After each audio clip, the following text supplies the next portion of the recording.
नमस्कार. लग्नाच्या गाठी ब्रह्मदेवाने बांधलेल्या असतात. हे खरंच आहे.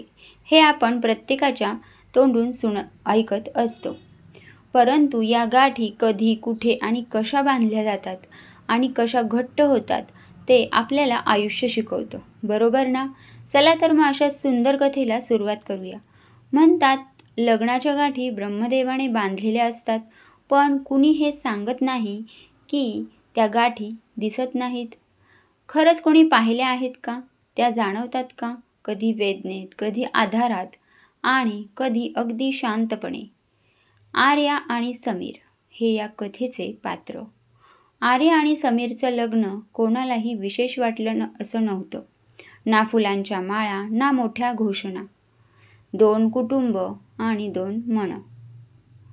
बस त्यांचं लग्न जमण्यासाठी एवढंच झालं होतं. थोडी घाबरलेली, थोडी आशावादी आणि पहिल्या काही दिवसांमध्ये दोघंही आपापल्या जगात अडकलेले, जसं प्रत्येक जोडपं अडकलेलं असतं.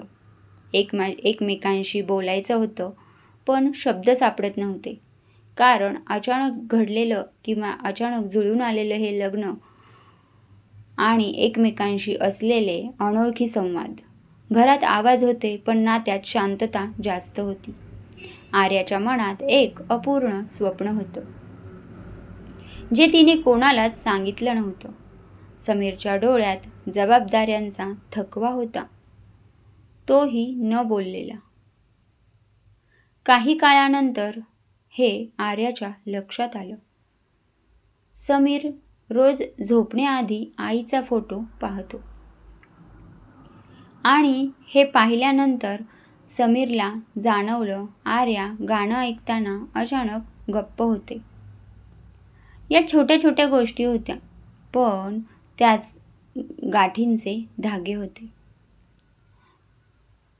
म्हणजेच दोघंही एकमेकांना बारीक बारीक गोष्टीतून समजून घेत होते, हे यातून आपल्या लक्षात येतं.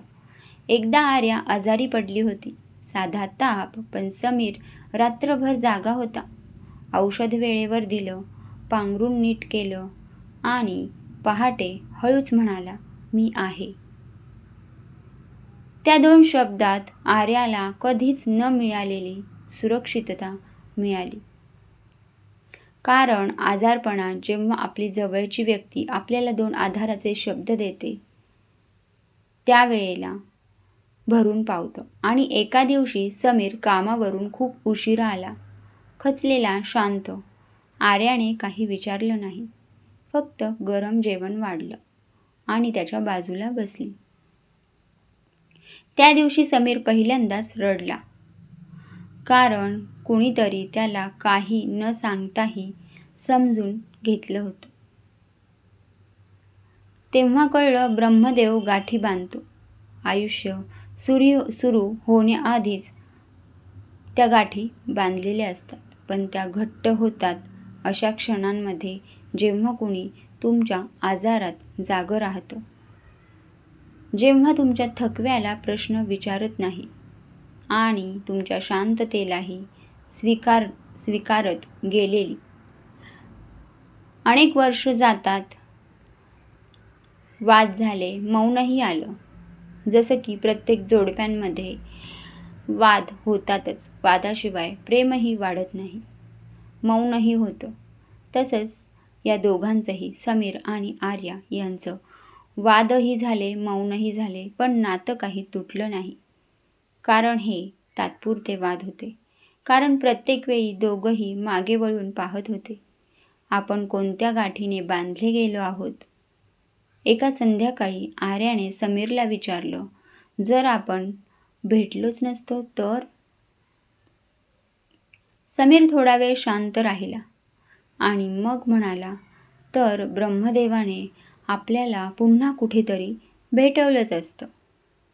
कारण काही नाती योगायोग नसतात, तर ती ठरवलेली असतात. काही गाठी हाताने नाही, तर त्या नशिबाने बांधलेल्या असतात. आणि हे खरंच आहे मित्र आणि मैत्रिणींनो. जेव्हा लग्न जमत नसतं, त्यावेळीसुद्धा आपण म्हणतो की योग आला की होईल. जेव्हा ब्रह्मदेवाने आपल्या गाठी बांधलेल्या असतात, आपण कितीही ठरवले तरीही आपले लग्न हे ठरलेल्या ठिकाणीच होत असते. चला तर मग भेटूया पुढच्या नवीन कथेबरोबर. तोपर्यंत श्री स्वामी समर्थ. धन्यवाद.